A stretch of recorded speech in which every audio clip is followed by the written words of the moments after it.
টাকা না, এটা তো জনগণের টাকা। তো সেই ক্ষেত্রে আমরা এখানে এসে এখানে মিটিং করে নেই। ঠিক 5-6 মাস আগে এই এলাকায় মহাকালগুড়ির এই এলাকায় এসেছিলাম আমি। এখানকার মানুষ ডেকেছিল। আপনারা নিজেরাই দেখবেন একটা ব্রিজ করা আছে, কিন্তু একটা সংযোগ কোনো রোড নেই। মানে ব্রিজ থেকে কি করে নামবে বা কি করে উঠবে তার কোনো ব্যবস্থা নেই। তো সেটা নিয়ে দীর্ঘদিনের দাবি ছিল, আমাকেও বলা হয়েছিল, আমি এসেছিলাম এবং আমি সঙ্গে সঙ্গে বলেছিলাম যে মোটামুটি 1.5-2 লাখ যাই লাগে এটা যোগ করতে আমি পুরোটাই দিয়ে দেব। এবং সেটা নিয়ে পরবর্তীতে আমি চিঠি করে দিয়েছিলাম জেলা পরিষদের ওখানে ভেটিং করতে। এমন একটা টেকনিক্যাল ইস্যু ওরা করে রেখেছে যে শুধুমাত্র জেলা পরিষদ ভেটিং করবে, আর অন্য কেউ করতে পারবে না। মানে অন্য কেউ আর ইঞ্জিনিয়ার নয়, অন্য কেউ আর দায়িত্ব নেই। তো আর উপর থেকে ওরাও জেলা পরিষদ থেকেও না করে দেওয়া হয়, যা এমএলএ কাজ তারা করবে না, তারা নিজেরাই করবে। তো তারপর যা হওয়া তাই হয়েছে। 6 মাস হয়ে গেল, আমাকেও করতে দেয়নি এবং তারা নিজেরাও করেনি, এখনো পড়ে আছে। পরবর্তীতে আমরা দেখলাম আবার মানুষের মধ্যে ক্ষোভ বিক্ষোভ জন্মেছে জেলা পরিষদের বিরুদ্ধে। তারপর আমি ঠিক এই জায়গাতেই বিগত দিনে এখানকার যে জেলা সভাধিপতির যে নিজস্ব দলের যে ইসেরা আছেন, নেতারা আছেন, তারাই বিক্ষোভ দেখিয়েছিলেন এই মানে বঞ্চনার জন্য। কি বলবেন এই বিষয়ে? না, সেটা নয়।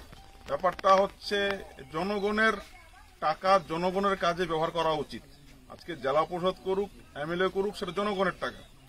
কিন্তু যখন এমএলএ করতে যাচ্ছে, এমএলএ কে বাধা দেওয়া হচ্ছে আর নিজেরাও করছে না, তখন অটোমেটিক সাধারণ মানুষ তারা ক্ষোভ বিক্ষোভে ফেটে পড়বেই। সেটা মানুষ জানতে পেরেছে, তাই ক্ষোভ বিক্ষোভ দেখিয়েছে। আমি এখনো বলছি, এখনো যদি জেলা পরিষদ যদি না করতে চায়, দয়া করে জেলা পরিষদ থেকে ভেটিং করিয়ে আমাদের দিক। আমি আগামী 3 মাসের মধ্যে এই কাজটা করে দেখাবো। 3 মাসের মধ্যে করে দেবো, শুধুমাত্র ভেটিং কাগজটা দিক।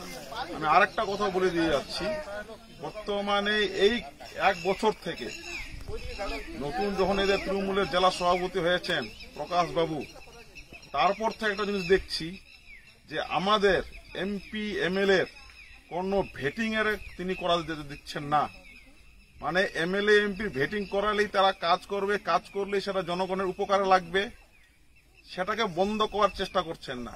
নিজে এমপি হয়েছেন, ঘুর পথে কুড়ে নিয়ে উনি জানি না উনি ফান্ড কোথায় দিচ্ছেন, আর মাটিতে চলে যাচ্ছেন, আকাশে চলে যাচ্ছে।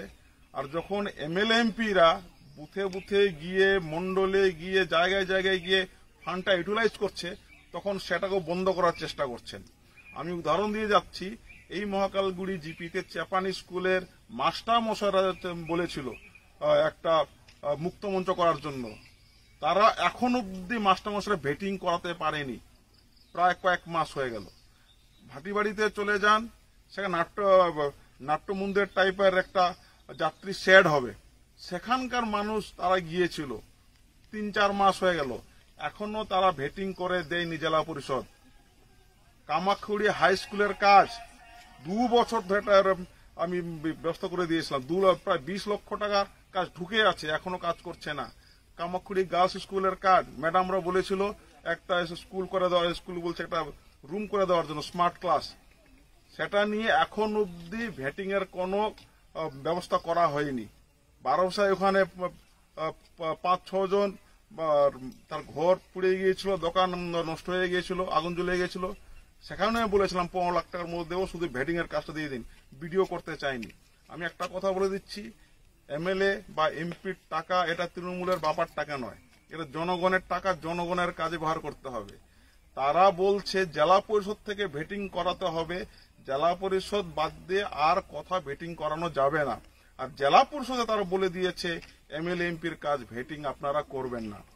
আমি আপনাদের কোর্ট করে বলছি, যদি আলিপুরদুয়ার জেলার কোন তৃণমূলের বড় নেতা বলে যে আমি অসত্য কথা বলছি, আপনারা দয়া করে বলবেন যে এমএলএ আপনাকে কাগজ যদি দেয় আপনি কি ভেটিং করিয়ে দিতে পারবেন, দেখবেন উঠতে পারবে না।